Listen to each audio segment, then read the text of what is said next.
오늘 전해드릴 이야기는 어머니와 딸 사이의 해묵은 증오가 30년이라는 세월 속에 얼어붙어 있다가 비로소 녹아내린 어느 모녀의 가슴 아픈 사연입니다. 30년 전 그녀는 남편과 어린 딸을 버리고 떠났습니다. 그날 이후 그녀에게는 비정한 여자라는 낙인이 찍혔지요. 30년이 흘러 전 남편이 세상을 떠났을 때 그는 모든 유산을 그녀에게 남겼습니다. 이에 분노한 딸은 당장이라도 끝장을 보겠다는 듯 그녀를 찾아왔습니다. 하지만 딸이 소리를 지르며 식탁을 내리치던 그 순간 빛 바랜 통장 하나가 나타났습니다. 30년 동안 엄마를 원망해 온 딸은 그 통장을 보고 통곡하고 말았습니다. 도대체 그 어머니는 무엇을 숨기고 있었던 걸까요? 왜 엄마는 평생 자식에게 오해를 받으면서도 침묵했을까요? 악인으로 불리면서도 30년 동안 그녀가 지키려 했던 것은 무엇이었을까요? 오늘의 이야기를 시작합니다. 나람 마토. 제 이름은 임선영 올해 58살입니다. 오늘은 제 전남편인 김건우 씨의 발인날입니다. 저는 눈에 띄지 않는 검은색 정장을 입고 화장기 없는 얼굴로 장례식장에 섰습니다. 아무도 저를 주목하지 않았고 주목해서도 안 되는 자리였습니다. 사실 저는 이곳에 나타나선 안 되는 사람이었으니까요. 식장 안에는 백합향과 향초 냄새가 뒤섞여 죽음 특유의 무겁고도 서늘한 공기가 감돌았습니다. 사회자가 무미건조한 목소리로 건우 씨의 평범했던 생애를 낭독하는 것을 들으며 제 마음속에는 슬픔도 원망도 아닌 그저 잘 아는 낯선 사람의 마지막 길을 배웅하는 듯한 허망함만이 남았습니다. 한때는 사랑했고 한때는 지독히도 미워했던 사람이었습니다. 제 딸 다인이는 이제 35살이 되었습니다. 검은 상복을 입은 아이의 표정은 슬펐지만 단호했습니다. 다인이는 장례식의 모든 절차를 빈틈없이 처리해 나갔습니다. 마치 수많은 전투를 치른 여장군처럼 침착하고 강인하게 모든 번거로운 일들을 해내더군요. 멀리서 그 아이를 바라보았습니다. 참 잘 자랐더군요.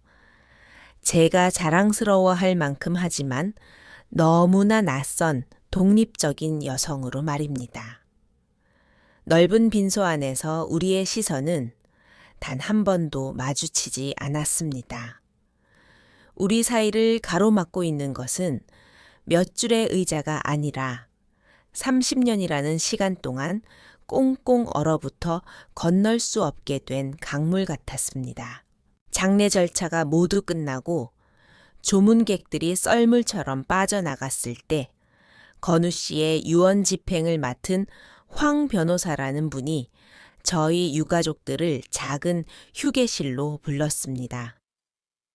그는 헛기침을 한 번 하더니 가방에서 서류 뭉치를 꺼냈습니다. 이 서류는 고 김건우 님이 석 달 전 직접 서명하고 본 법률사무소에서 공증을 마친 정식 유언장입니다. 주요 내용을 말씀드리겠습니다. 그는 잠시 뜸을 들이더니 천천히 읽어 내려갔습니다. 본인 김건우는 유언장 작성일 기준 다음과 같이 결정한다. 본인 명의의 모든 동산 및 부동산, 즉 서울시 강남구에 위치한 아파트 한 채와 은행 계좌에 예치된 현금 총액 3억 원, 그리고 기타 유가증권 및 소장품 일체를 조건 없이 임선영에게 증여한다. 순간 휴게실 안은 찬물을 끼얹은 듯 정적이 흘렀습니다.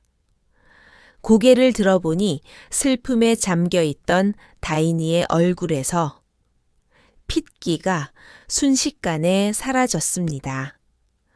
아이의 입술이 가늘게 떨리고 눈동자는 믿기지 않는다는 듯한 충격이 서렸습니다.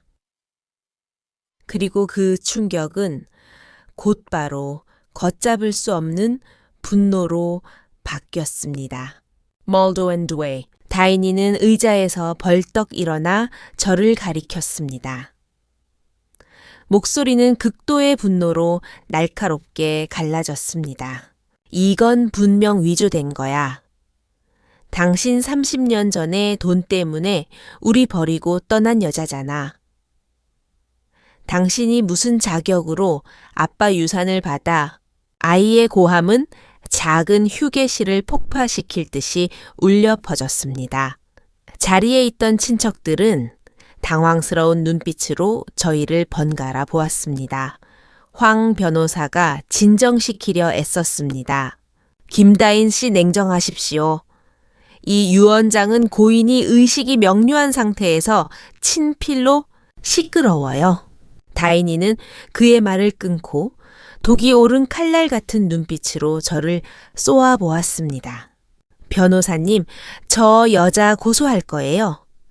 사문서 위조로 반드시 고소할 거라고요. 우리 아빠가 피땀 흘려 일군 돈 단 한 푼도 저 여자한테 못 줘.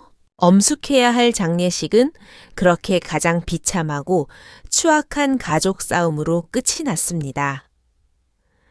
저는 아무런 해명도 하지 않았습니다. 그저 그 자리를 떠났을 뿐입니다. 장례식장을 나오는데 몸에서 무거운 짐이 벗겨진 것 같으면서도 탐욕스러운 전처라는 더 무거운 낙인이 찍힌 기분이었습니다. 그들은 제가 왜 장례식에 왔는지 알지 못할 것입니다. 사실 유산을 받으러 온 게 아니라고 그저 그의 마지막 얼굴을 보고 싶었을 뿐이라고 말하고 싶었습니다. 하지만 그는 이제 절 알아보지 못하겠죠. 그가 기억하는 건 30년 전 자신을 떠난 여자뿐일 테니까요. 그가 영원히 모를 사실이 하나 더 있습니다. 제가 그를 배웅하러 온 건 이번이 처음이 아니라는 사실입니다. 30년 전 병원 복도 끝에서 수술실 불이 꺼지는 것을 지켜보았을 때 제 손에 쥐어져 있던 건 제 이름이 아니라 아이의 이름이 적힌 영수증이었습니다. 다음 날 오후 저는 황 변호사와의 약속대로 강남구 테헤란로에 있는 법률사무소를 찾았습니다. 유산 상속 절차를 마무리하기 위해서였죠. 그런데 생각지도 못하게 다인이가 이미 그곳에 와 있었습니다. 아이는 사무실 입구 유리문 앞에 팔짱을 낀 채 차가운 조각상처럼 서서 제 앞을 가로막았습니다. 오늘의 얼굴에는 어제의 슬픔은 온데간데 없고 오직 타인을 밀어내는 듯한 날 선 경계심만이 가득했습니다. 여긴 왜 왔어? 겨울바람처럼 서늘한 목소리였습니다. 다이나, 저는 최대한 평정심을 유지하려 했지만 목소리가 갈라져 나왔습니다. 안에 들어가서 얘기하자. 얘기할 거 없어. 아이는 냉소했습니다. 우리 아빠 재산 가로채는 거 막으려는 거 아니면 난 당신 얼굴 평생 보고 싶지 않으니까 저는 대꾸하지 않았습니다. 원래 말다툼에는 소질이 없었으니까요. 도대체 목적이 뭐야? 다인이가 한 걸음 다가오며 제 눈을 빤히 쳐다봤습니다. 부잣집에 시집가서 평창동 저택에 살면서 명품 두르고 외제차 타는 여자가 우리 아빠 아파트까지 탐내 그 낡은 아파트는 아빠랑 내가 끝까지 버티며 지켜온 곳이야. 당신은 30년 전에 뒤도 안 돌아보고 떠났으면서 이제 와서 무슨 비련의 주인공 코스프레야.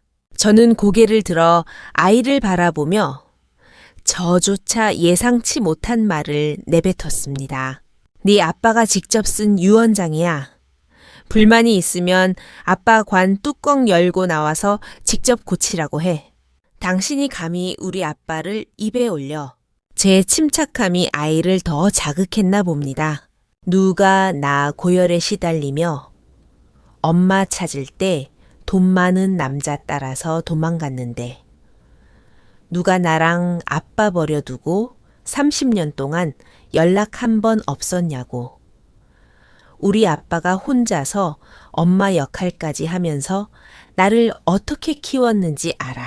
내가 얼마나 많은 밤을 아빠 사진 붙들고 울다 잠들었는지. 당신이 알기나 해. 그런데 이제 와서 돈을 챙기겠다고. 아이의 말 한마디 한마디가 심장의 비수처럼 꽂혔습니다. 분노로 벌겋게 달아오른 그 얼굴은 젊은 시절의 저와 너무나 닮아 있었습니다. 저는 나직이 말했습니다. 다이나, 네가 생각하는 그런 게 아니야. 뒤듬기 싫어? 아이는 비명을 지르듯 제 말을 잘랐습니다. 당신의 비겁한 변명이나 거짓말 하나도 듣고 싶지 않다고 저는 침묵했습니다. 증오에 눈이 먼 사람에게 어떤 설명도 공허한 메아리일 뿐이라는 걸 잘 알았습니다. 제가 아이를 지나쳐 들어가려 하자 다인이가 제 팔을 거칠게 붙잡았습니다. 임선영, 똑똑히 들어. 이 유산 단 한 푼도 못 가져가게 할 거야. 법정에서 보자고. 저는 조용히 아이의 손을 뿌리치고 사무실 안으로 들어갔습니다. 차가운 유리문이 등 뒤로 닫히는 순간 밖에서 홀로 서 있는 딸의 가냘픈 뒷모습이 보였습니다. 너무나 외롭고 가련해 보이는 그 모습에 결국 제 눈시울이 붉어졌습니다. 황 변호사의 사무실 안은 에어컨 바람으로 서늘했습니다. 그는 저를 보며 한숨을 내쉬었습니다. 임 선생님, 고생이 많으십니다. 다인 양이 아직 받아들이기 힘든 모양입니다. 저는 말없이 고개를 끄덕였습니다. 황 변호사는 상속 관련 서류 뭉치를 건네준 뒤 서랍에서 빛바랜 봉투 하나를 꺼내 제 앞에 놓았습니다. 이건 건우님이 생전에 특별히 당부하신 겁니다. 반드시 선생님께 직접 전달해 달라고 하셨습니다. 봉투를 건네받았습니다. 그 위에는 너무나 익숙한 건우 씨의 필체로 선영에게라고 적혀 있었습니다. 평창동에 있는 마치 거대한 무덤처럼 공허한 제 집으로 돌아왔습니다. 검은 정장을 벗고 얇은 가디건을 걸친 채 서재에 앉았습니다. 낡은 스탠드 조명을 켜자 노란 불빛이 봉투 위로 떨어졌습니다. 봉투는 두껍지도 무겁지도 않았지만 차마 열어보기가 두려워 한참을 망설였습니다. 몇 번이나 손을 뻗었다 거두기를 반복하다가 마침내 심호흡을 하고 조심스럽게 봉투를 뜯었습니다. 편지의 시작은 이랬습니다. 선영아, 네가 이 편지를 읽을 때쯤이면 나는 이미 이 세상 사람이 아니겠지. 나 때문에 슬퍼하지 마. 나에게는 차라리 이게 해방일지도 모르니까. 내가 왜 모든 것을 너에게 남겼는지 당황스럽고 의아하겠지. 믿어줘. 이건 베푸는 것도 자랑하는 것도 아니야.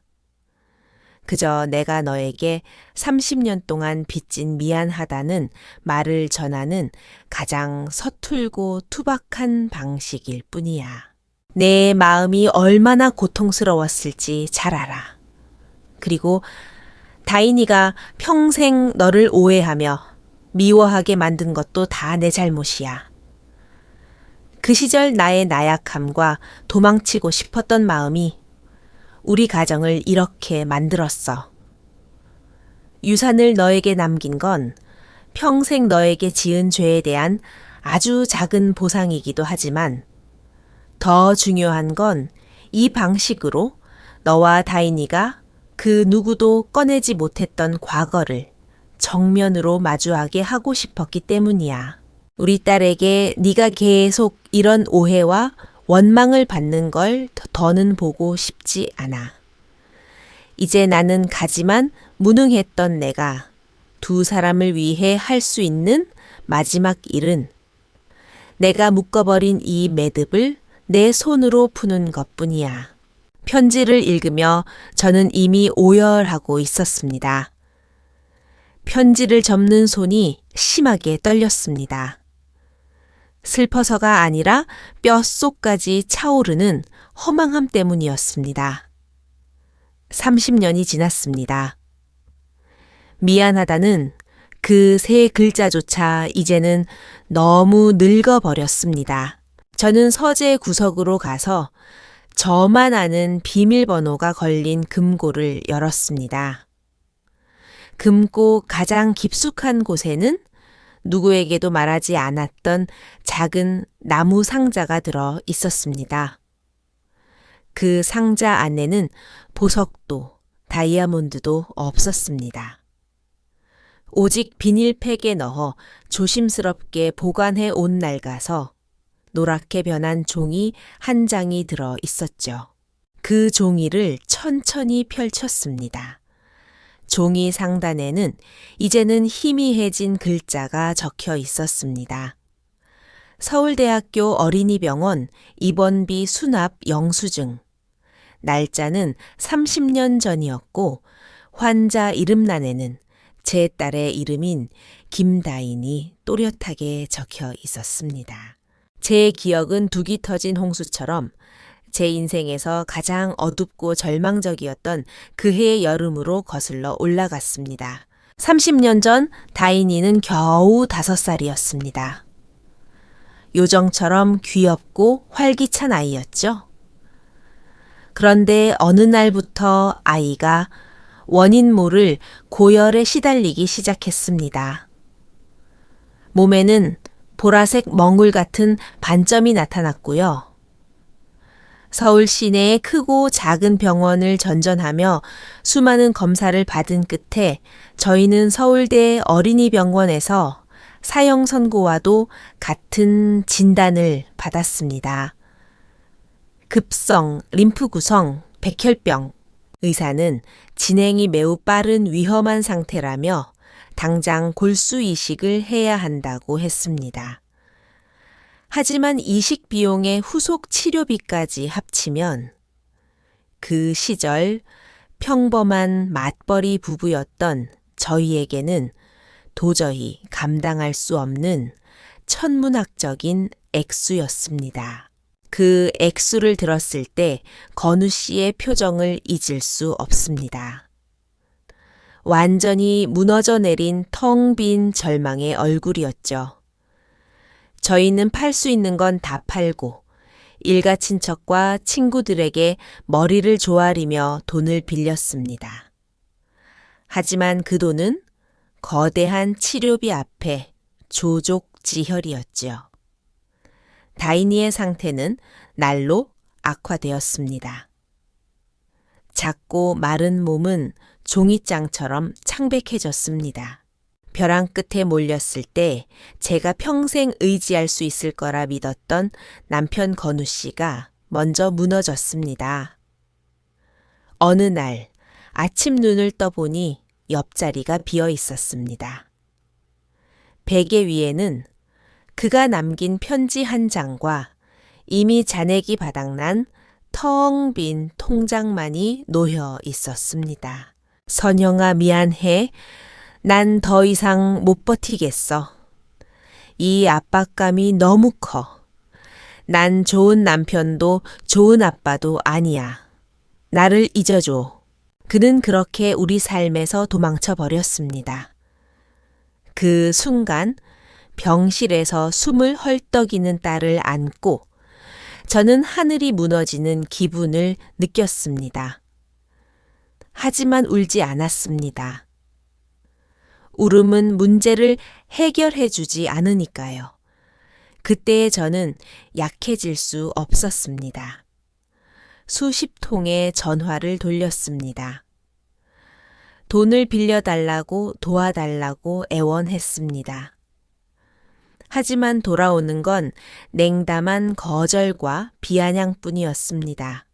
백혈병, 그거 돈만 잡아먹는 병이라며 병원에서 가망이 있대 아니면 시간 벌기래. 내 남편 IT 회사 다닌다더니 돈도 안 모아놨어. 네가 선택한 남자잖아. 이제 와서 누굴 원망해. 그날 밤 저는 뼈 저리게 깨달았습니다. 가난한 자들의 사랑은 목숨 앞에서는 푼돈만도 못하다는 것을요. 결국 저는 오래전 인연을 끊었던 친정집으로 마지막 희망을 품고 향했습니다. 친정집 대문 앞에 무릎을 꿇었습니다. 제 인생에서 가장 치욕적인 순간이었죠. 구겨진 면 코트를 입고 병원 소독약 냄새를 풍기며 딸의 진료 기록부를 품에 안은 채 제가 자란 그 집 앞에 섰습니다. 문을 열어준 건 어머니였습니다. 저를 보자마자 미간을 찌푸리더군요. 네가 여길 왜 와? 아버지를 뵙게 해달라고 애원했습니다. 어머니는 문을 닫으려 했지만 제가 손으로 막아 세웠습니다. 엄마, 제발 한 번만요. 아버지는 거실 홍목 의자에 앉아 TV를 보고 계셨습니다. 제가 들어서도 눈길조차 주지 않고 차갑게 물으셨죠. 잘못했다는 걸 이제 알겠느냐. 저는 무릎을 꿇고 말했습니다. 아버지, 제가 잘못했어요? 지금 다인이를 살릴 수 있는 건 아버지뿐이에요. 아버지는 아무 말이 없었습니다. 저는 진단서와 비용 명세서를 내밀었습니다. 아버지는 힐끗 보시더니 평온한 목소리로 말씀하셨습니다. 이건 보통 사람이 감당할 수 있는 치료가 아니다. 저는 갈라진 목소리로 대답했습니다. 알아요. 하지만 포기할 수 없어요.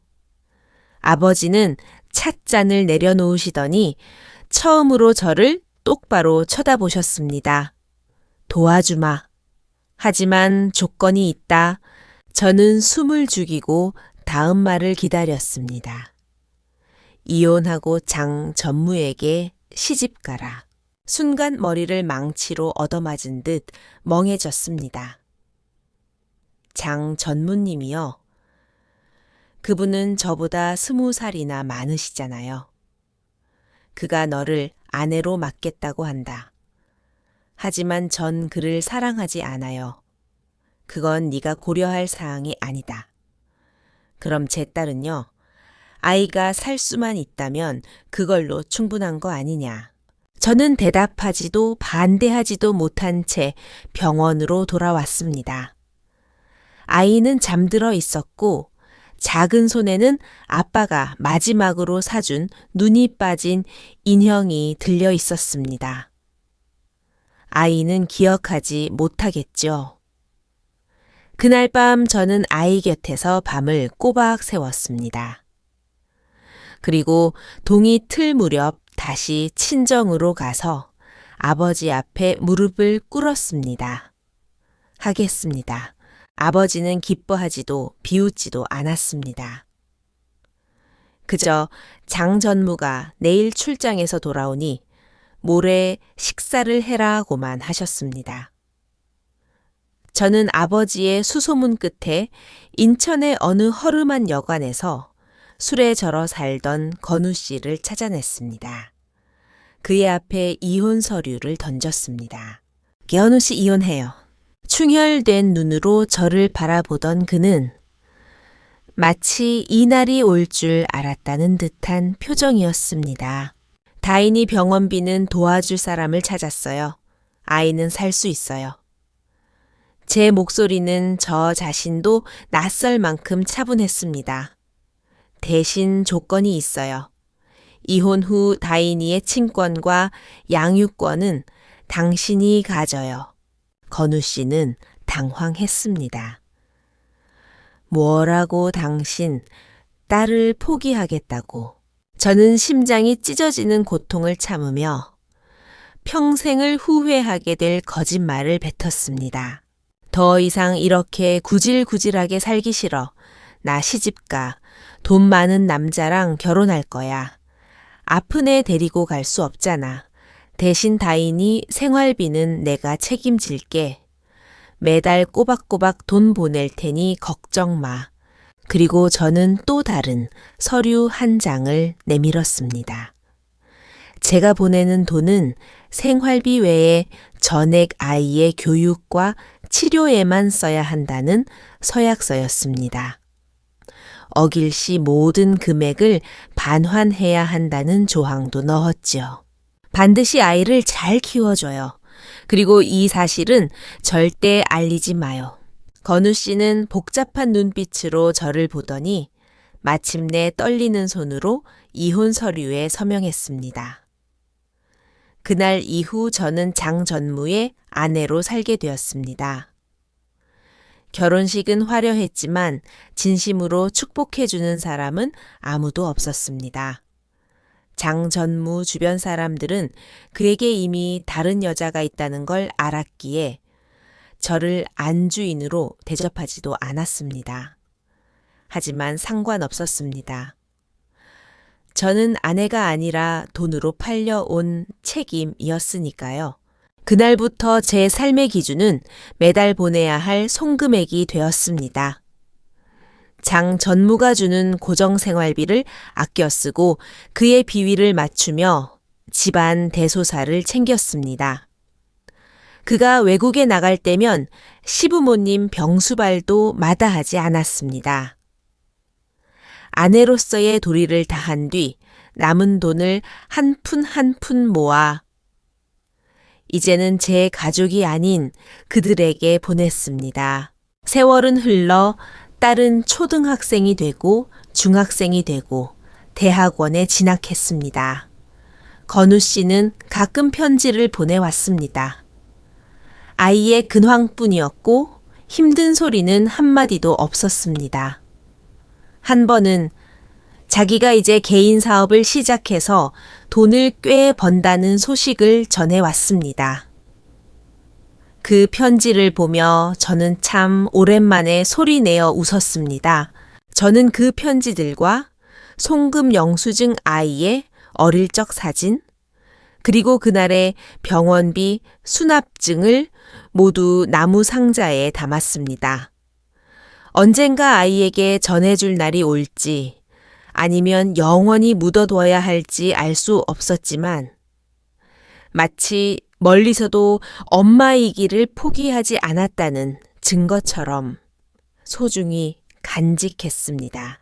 창밖의 바람소리에 정신이 들었습니다. 평창동의 거센 바람이 창문을 덜컹거리게 만들고 있었지요. 회상에 젖어 있던 편지와 영수증들이 바람에 흩날렸습니다. 저는 서둘러 창문을 닫았습니다. 마치 열려버린 무덤을 다시 덮으려는 것처럼요. 하지만 이미 관 뚜껑은 열려버린 뒤였습니다. 다음 날 아침 일찍 은행을 찾았습니다. 창구 직원에게 요청했습니다.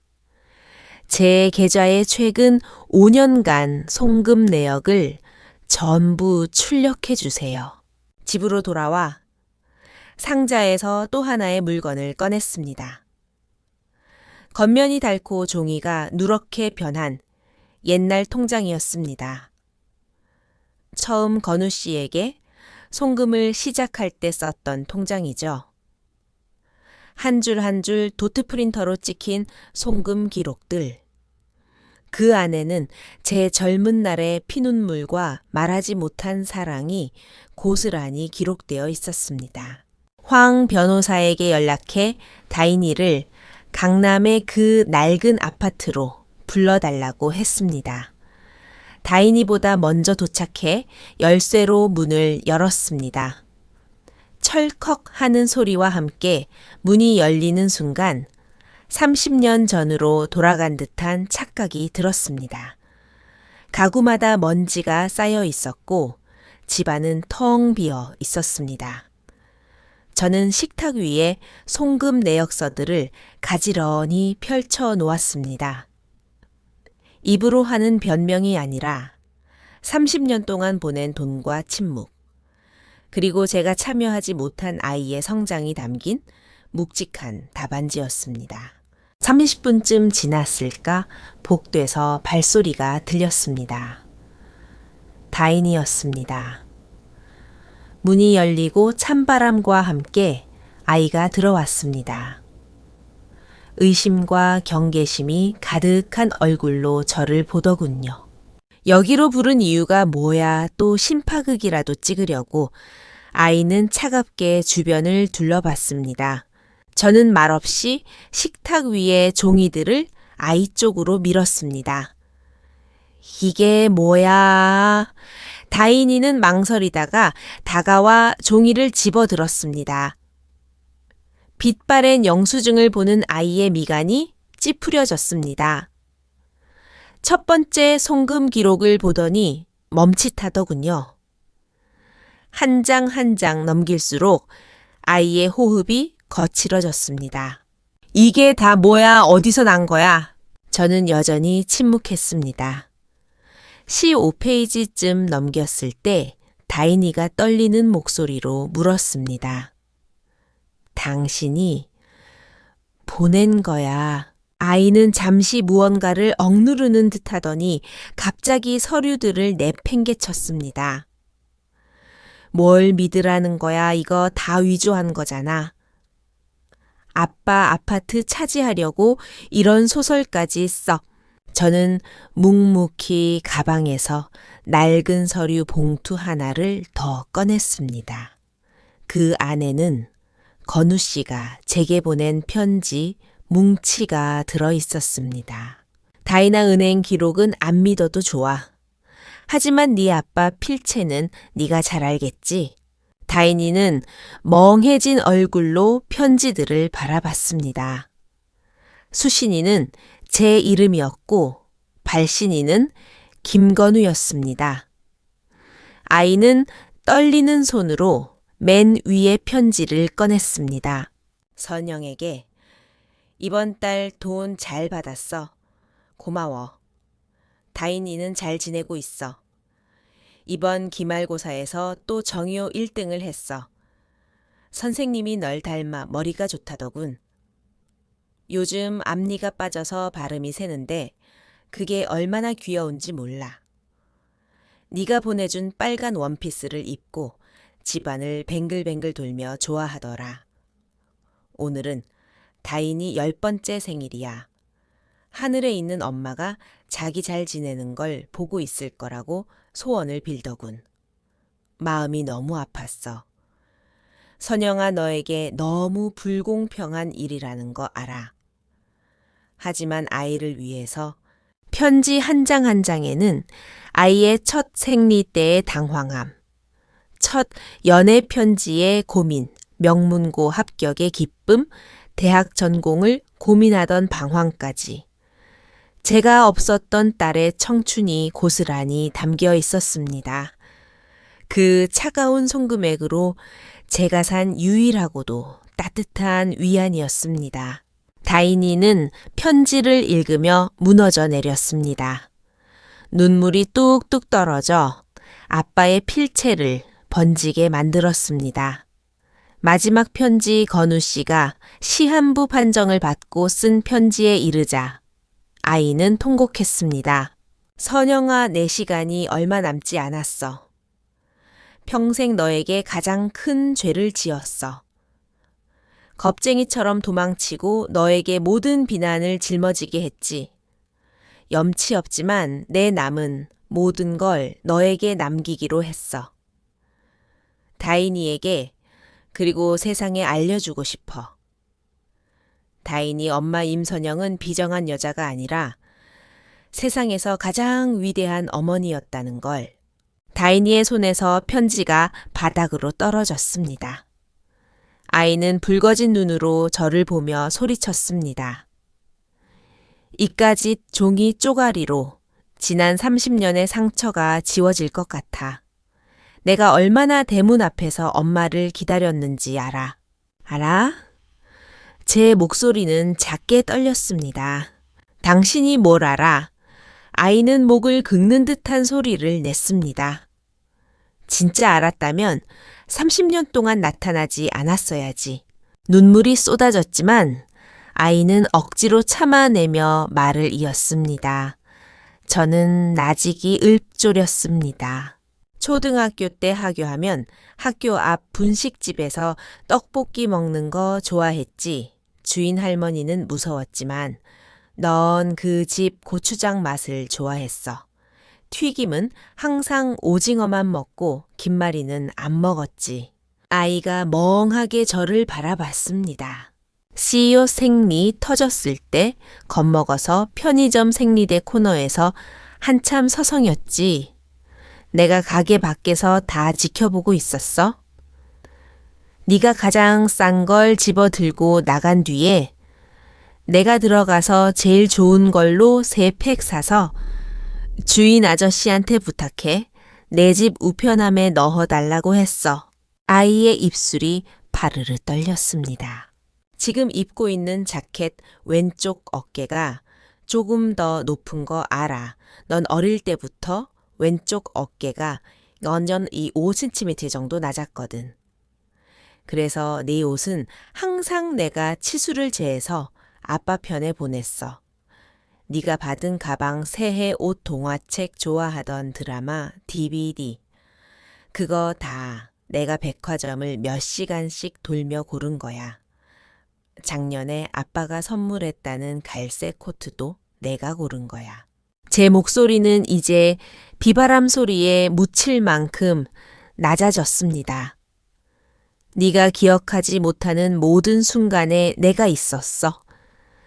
차마 잊을 수가 없어서 다인이가 마침내 목이 터져라 울음을 터뜨렸습니다.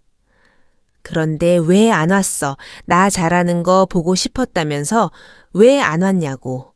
아이는 바닥에 주저앉아 어린아이처럼 몸을 웅크리고 오열했습니다. 네가 건강하게 살 수만 있다면, 네가 나를 미워하는 게 그 대가라면 기꺼이 받겠다고 생각했어. 제 말이 아이를 완전히 무너뜨렸습니다. 한참 동안 울음소리만이 방 안을 채웠습니다. 얼마나 시간이 흘렀을까 아이가 고개를 들었습니다.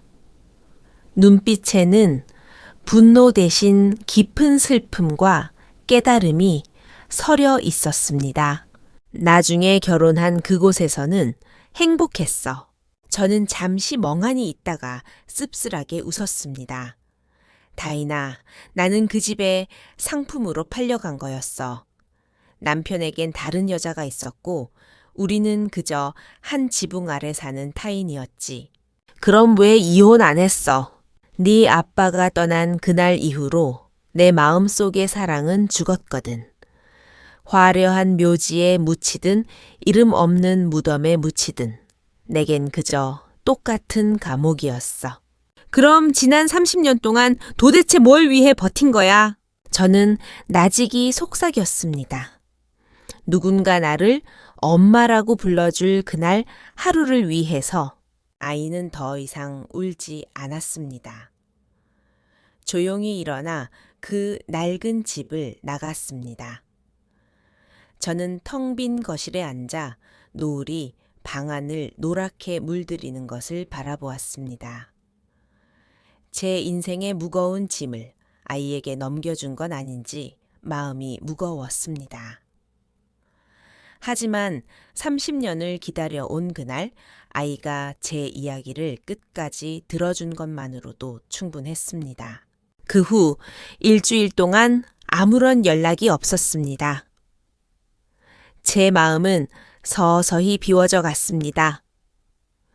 어쩌면 그 매듭은 너무 깊어서 영영 풀리지 않을지도 모른다고 생각했습니다.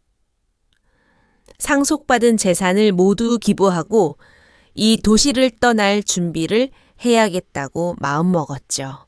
그런데 8일째 되는 날 아침 벨이 울렸습니다. 모니터를 보니 낯익은 실루엣이 보였습니다. 문을 열자 다인이가 서 있었습니다. 며칠 밤을 설친 듯 초췌했지만 눈빛만은 맑았습니다. 가요. 아이가 짧게 말했습니다. 어디든요. 다인이는 저를 똑바로 쳐다보며 단호하게 말했습니다. 이혼 서류 접수하러 가요. 당신 인생을 그 무덤 속에 계속 둘 순 없잖아요. 저는 번개에 맞은 듯 멍하니 서 있었습니다. 다인이의 눈시울이 붉어지며 처음으로였지만 단단한 미소를 지어 보였습니다. 엄마, 내가 꺼내줄게. 저는 그만 무너져 내렸습니다. 눈물이 쉴 새 없이 쏟아졌습니다. 아이는 다가와 저를 꼭 안아주었습니다. 크지 않은 어깨였지만 그 순간 세상 무엇보다 든든했습니다. 엄마가 나를 죽음에서 건져냈듯이 이제는 내가 엄마를 구출할게. 30년 만에 듣는 엄마라는 한마디에 저는 비로소 살아있는 사람이 된 기분이었습니다. 다인이의 응원에 힘입어 저는 장 회장에게 이혼을 요구했습니다. 과정은 생각보다 담담했습니다. 그도 어쩌면 이 날을 기다렸는지 모릅니다. 재산 싸움도 없었습니다.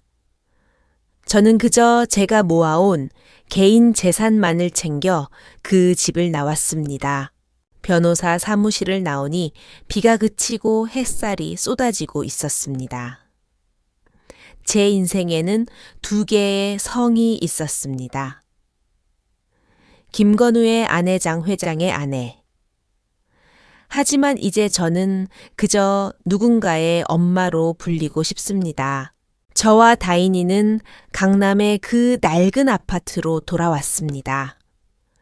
실내 디자이너인 다인이는 그 낡은 공간을 따뜻하고 밝게 개조했습니다. 벽을 허물어 햇살이 가득 들어오게 하고 베란다에는 제가 좋아하는 자스민과 치자꽃을 심었습니다. 건우 씨가 남긴 3억 원은 전액 기부했습니다. 다인이처럼 아프지만 돈이 없어 치료받지 못하는 아이들을 위해 써달라고요. 건우 씨의 뒤늦은 참회와 저의 30년 세월이 더 큰 사랑으로 피어나길 바랐습니다. 어느 햇살 좋은 오후 거실에서 다인이와 함께 아빠의 편지들을 다시 읽었습니다. 다인이는 자신의 어린 시절 기록을 보며 웃기도 하고 울기도 했습니다. 엄마? 다인이가 갑자기 제 손을 잡으며 작은 보석 상자를 내밀었습니다. 안에는 심플하면서도 우아한 다이아몬드 반지 하나가 들어있었습니다. 엄마는 나를 위해 사랑도 청춘도 다 포기했잖아. 이건 내가 주는 엄마의 예물이야. 이제부터는 엄마 자신이랑 결혼해. 자유랑 결혼하라고 투박하고 주름진 제 손가락에 반짝이는 반지가 끼워졌습니다.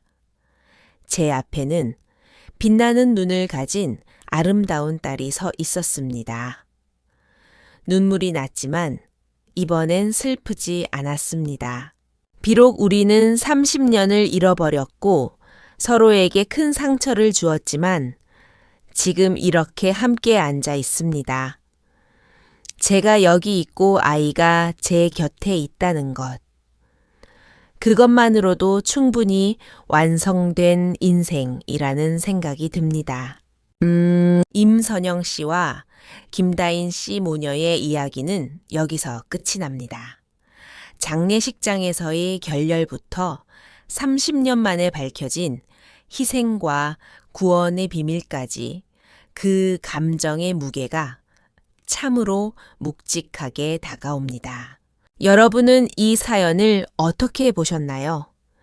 누군가는 딸을 지키기 위해 30년간 진실을 숨긴 어머니의 사랑을 위대하다고 하겠지만 또 누군가는 그 선의의 거짓말이 오히려 서로에게 더 큰 상처가 된 건 아닌지 묻기도 할 것입니다.